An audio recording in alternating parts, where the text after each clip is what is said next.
Hey, this is Matt Sutherland here at the Civil Grooming Studio in Tampa, Florida. I've got my client, my boy Eli Pratt, here with me. He showed me a picture of, what was the soccer player's name? Sergio Ramos. Sergio Ramos. So we're gonna do a variation of the Sergio Ramos hairstyle.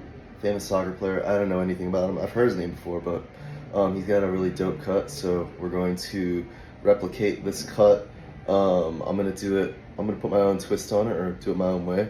But here I have section the hair into 5 different sections. Just because his hair at the top is very dense, so I did this one top section, this other one right behind it, and then 3 different panels. 1,